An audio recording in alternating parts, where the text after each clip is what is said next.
Bien, nous voici dans la seconde vidéo donc pour pouvoir remonter votre iPhone après avoir posé le correcteur du capteur de proximité. Donc on va commencer par remettre la vitre en place.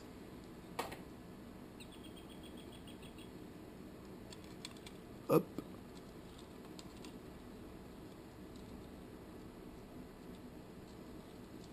Bien faire attention quand vous remettez la vitre en place à ne pas coincer, vous voyez les câbles là, je sais pas si on les voit, à ne pas les coincer, ne pas les plier entre la vitre et le châssis. Donc bien vérifier à ce qu'ils passent correctement. Voilà. Correctement dans le trou qu'il aurait alloué.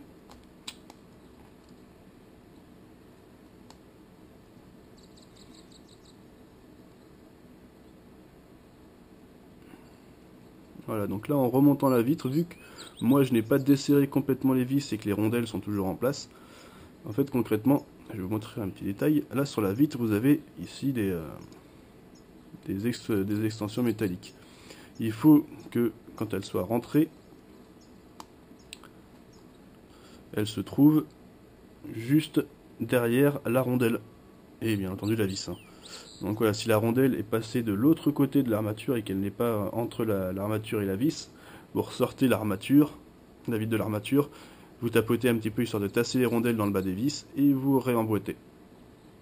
Ça, vous faites la même chose de chaque côté pour vérifier que toutes les rondelles sont bien positionnées.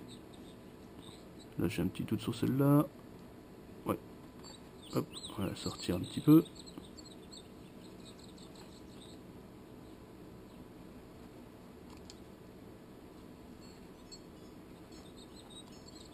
Voilà.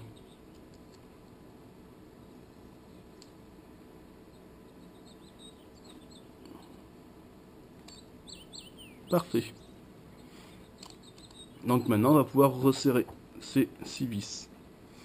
Donc pour les resserrer sans qu'il y ait un jour en fait qui s'installe entre l'armature et la vitre, n'hésitez pas à appuyer un petit peu, d'où l'intérêt d'avoir un matelas, un support en mousse, d'appuyer sur cette partie là en bas avant de serrer, de toute façon à tasser la vis sur la vitre pardon, sur l'armature.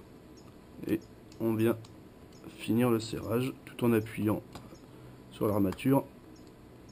Comme ça on est sûr que la vitre est bien rentrée. Alors, faut pas appuyer qu'un bourrin hein, bien sûr. Hein. Hop, et on fait la même chose de l'autre côté.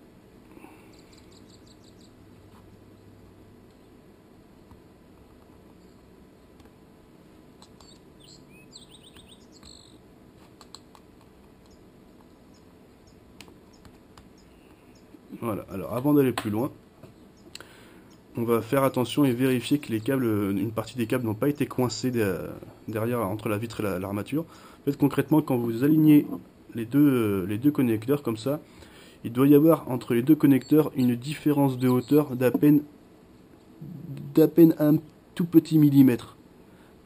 S'il y a une grosse différence, c'est surtout généralement celui-ci hein, qui se bloque derrière. S'il y a une trop grosse différence, qui se situe beaucoup plus bas, c'est qu'il est coincé. Voilà, tout simplement. Donc il faudra penser à aller le chercher derrière. Parce que si on pense pas à vérifier ça, on s'en aperçoit qu'à la toute fin, quand on va reconnecter les connecteurs et qu'on aura tout remonté. Donc et pour éviter de perdre du temps à tout redémonter pour les débloquer, il vaut mieux vérifier ça maintenant. Maintenant on va remettre les 4 vis qui étaient dans les angles. Hop.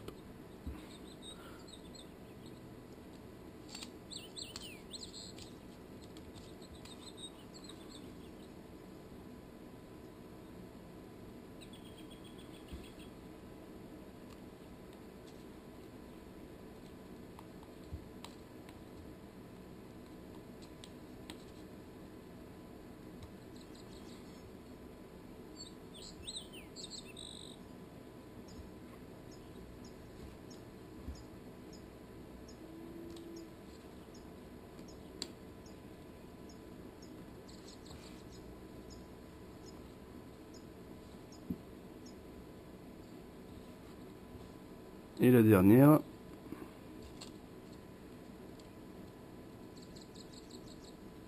Voilà. On en profite pour vérifier tout le tour de l'armature, voir s'il n'y a pas un jour qui s'est installé entre l'armature et la vitre. Voir si vous avez bien travaillé en clair. Et là, tout est bon. On peut également en profiter pour vérifier si le bouton Home fonctionne toujours, hein, si on entend le petit clic quand on appuie dessus. Mais bon, là, faut vraiment pas être doué pour avoir endommagé le bouton en faisant ça, mais bon, on ne sait jamais. Ensuite, donc on va remettre le dock connecteur. Donc, lui, il y a une petite spécificité sur le dock connecteur, que ce soit iPhone 4 ou 4S. C'est que vous avez des petits picots ici, métalliques, en fait, qui doivent passer derrière cette armature métallique que vous voyez ici. Donc, tout en appuyant légèrement avec le pouce, je dis bien légèrement, vous allez pousser ces petits picots de façon à ce qu'ils glissent derrière. Voilà, et là ils se sont enclenchés. Tout en maintenant avec votre pouce, vous allez pouvoir mettre hop, la vis qui allait juste ici et qui donc permettra de maintenir les picots en place. Ah oui, pour le coup c'est délicat, on n'a qu'une main.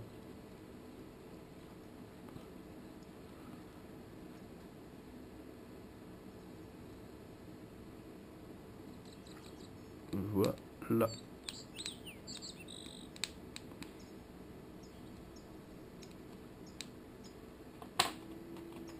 Et voilà, là on peut retirer le pouce, les picots restent en place. C'est magique.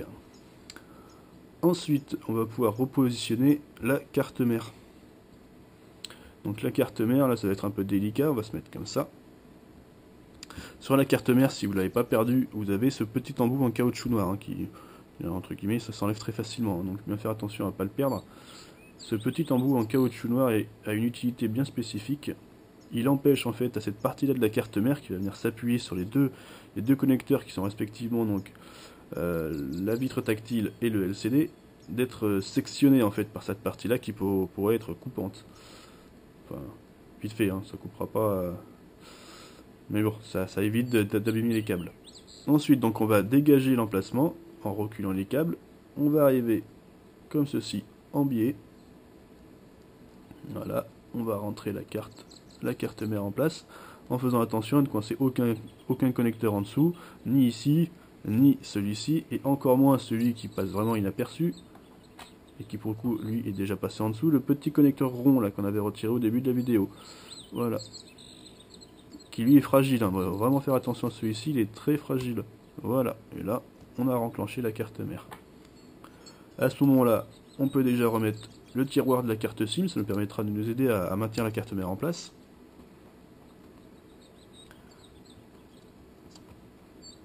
Voilà. Ensuite, c'est un conseil que j'ai à force de démonter et redémonter des téléphones. Ce petit connecteur rond, bizarrement, il se remet mieux en place avant qu'on remette les vis en place que après. Donc voilà, vous allez prendre le connecteur ici et le réenclencher. Voilà. Dans son clips. Allez savoir pourquoi, j'ai jamais vraiment. Je pense que c'est par rapport au niveau de la carte mère qu'une fois qu'on l'a resserré. Donc bref. C'est un bon conseil que je peux vous donner. Ensuite, donc, on en était à quelle vis? On en était à la vis qui était ici, là, derrière le connecteur. Vous suivez pas, hein, franchement. Oh là là, c'est pas vrai. Donc on va remettre cette vis là.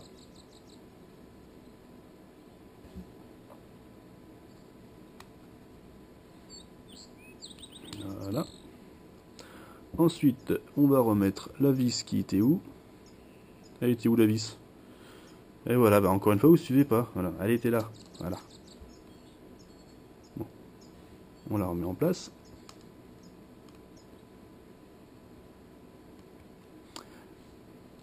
Et une dernière vis. Dernière entre guillemets, bien sûr. Qui allait ici. Et qui nécessite le tournevis plein. Alors moi je vais remettre en place vu qu'elle est une grosse tête avec la pince à épiler. Voilà. Et on va venir la serrer avec le tournevis plat. Parce que vous verrez, elle a une grande encoche sur le dessus qui permettra donc de la visser.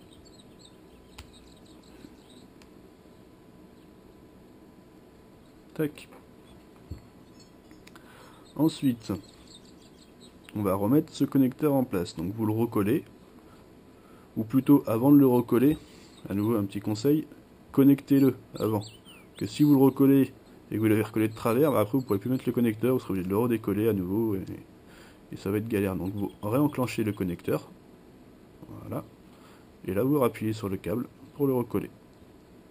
Ou la nappe plutôt, ça s'appelle une nappe. Voilà. Ensuite, on va faire la même chose avec les connecteurs du haut.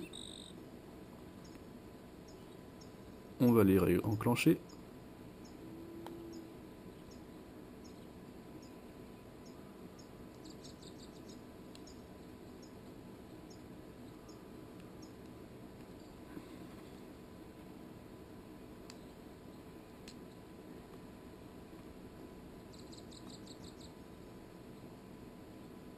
Voilà. Ensuite, on va remettre cette petite plaque noire qui allait sur le dessus du connecteur.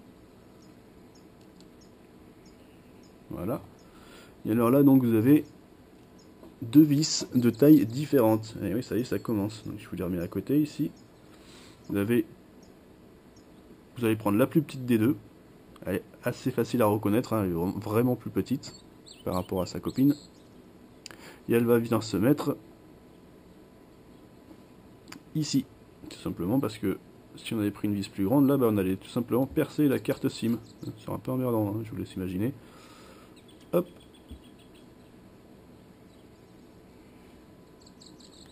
Et voilà. Ensuite, on va remettre la caméra arrière. Donc la caméra arrière, vous avez une petite tige métallique ici que vous allez glisser sous la nappe du connecteur ici, là. Hop. Et ensuite, vous enfoncez la caméra dans son interstice et vous la connectez. Oh, attendez, j'ai un truc qui bloque. Bizarre.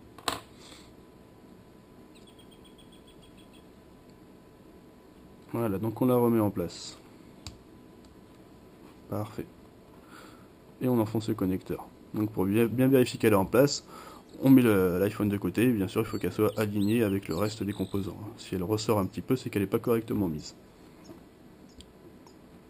Et encore une fois, on ne force pas. Ensuite, on va venir remettre la batterie. Donc on va prendre notre pince à épiler pour remettre correctement ce petit objet. Vous vous rappelez qu'on avait enlevé tout à l'heure. En remettant cette partie rectangulaire noire sur le dessus de ce capteur là, ce connecteur, le petit connecteur rond là qui est pas facile à reconnecter. Voilà. Et on va venir repositionner le connecteur délicatement parce qu'elle n'est pas fixée la pièce, donc elle peut bouger. Voilà. Hop, voilà. Et on remet la batterie. Ensuite, on va remettre la vis qui maintenait la batterie. Allez, courage, hein, c'est bientôt terminé, vous êtes au bout là.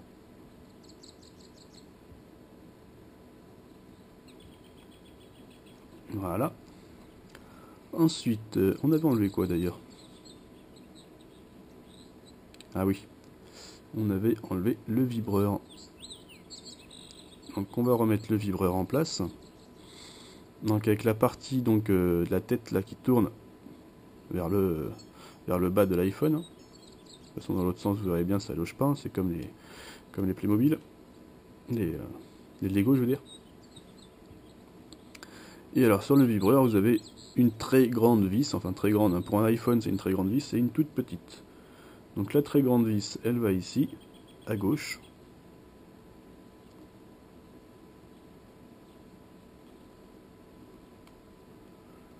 Voilà. Et la petite vis va dans l'emplacement qui reste, à droite.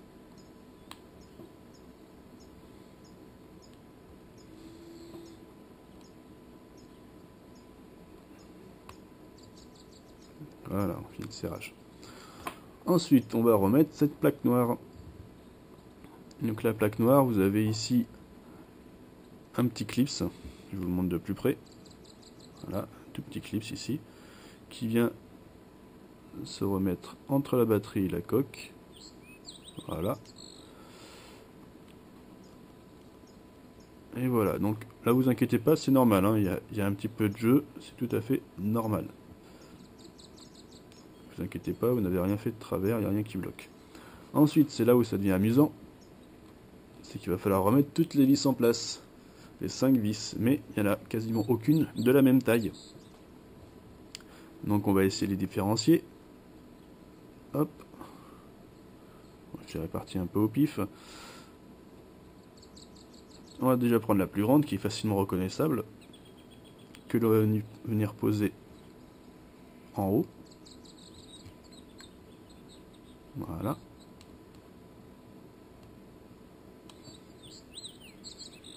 Ensuite, on a 2 vis de la même taille. Donc celle-là, on les fera en dernier. Voilà, attendez, je vais essayer de les retrouver. C'était ça. Voilà, c'est celle-là. Donc on a 2 vis de taille égale. Une vis qui est un tout petit peu plus grande que celle qui nous reste, et une vis qui est vraiment beaucoup plus petite. Donc on va prendre la plus grande de celle qui nous reste. Voilà. Et qui vient se positionner ici, sur le côté gauche. Voilà. Ensuite, les deux qui nous restent là de la même taille, elles viennent se positionner hop, ici en haut. Là. Voilà. Et la deuxième. Voilà, à gauche, juste à côté de la caméra. Et la dernière, la toute petite, va se positionner au dernier endroit, le seul qui reste, hein, juste là.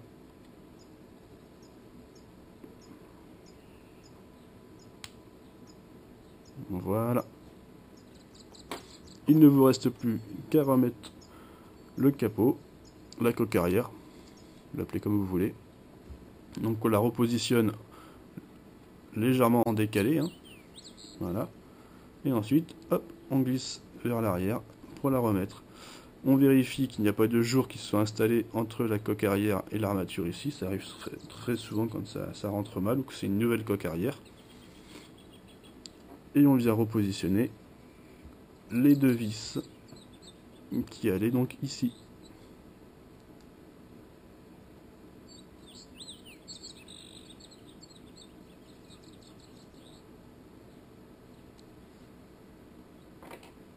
Voilà, le tournevis étoilé.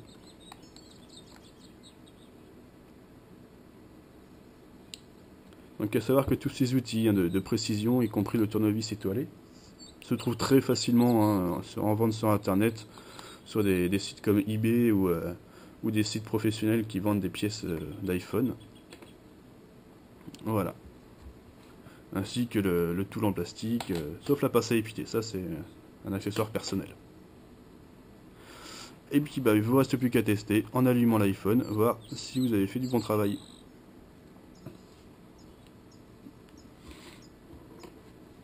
Suspense.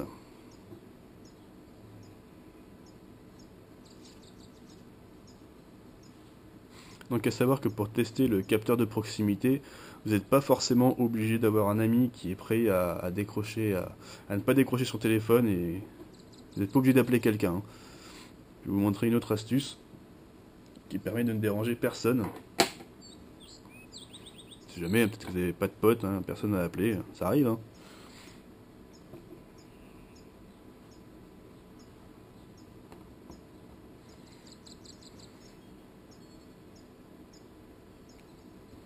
Hop. Ah, je vais peut-être pas vous montrer mon code, hein. Mais il faut pas rêver non plus. Voilà. Donc l'autre façon, donc pour tester si l'iPhone se verrouille bien, hop, vous allez dans le dictaphone. Voilà. vous enregistrez un son quelconque. Hein. Voilà, vous claquez des doigts, vous parlez, vous dites des conneries. Hop, vous sauvegardez, vous allez dans le menu. Voilà. Donc moi il est ici. Vous vous mettez en mode haut-parleur. Hop, et vous appuyez sur lecture. Et là, si vous positionnez votre doigt, ça fonctionne pas. Parce que je vous ai bien eu, en fait, il faut pas mettre en mode haut-parleur, mais en mode écouteur. Donc vous, voilà. Et donc, hop, quand vous appuyez, hop, ça se verrouille. Ah, je vous ai bien eu, hein. Voilà, tout simplement. Et il faut qu'il y ait un son en courant. Donc vous n'êtes pas obligé d'appeler quelqu'un, comme ça, si vous n'avez personne dans votre liste de contacts, que vous n'avez pas de potes, et ben vous pouvez quand même tester votre capteur. Ah, je suis gentil, hein, je pense à tout le monde. Hop, et voilà, en espérant que ce tutoriel vous aura aidé à réparer le capteur de proximité de votre iPhone. Et puis bah, je vous souhaite une bonne journée. Au revoir.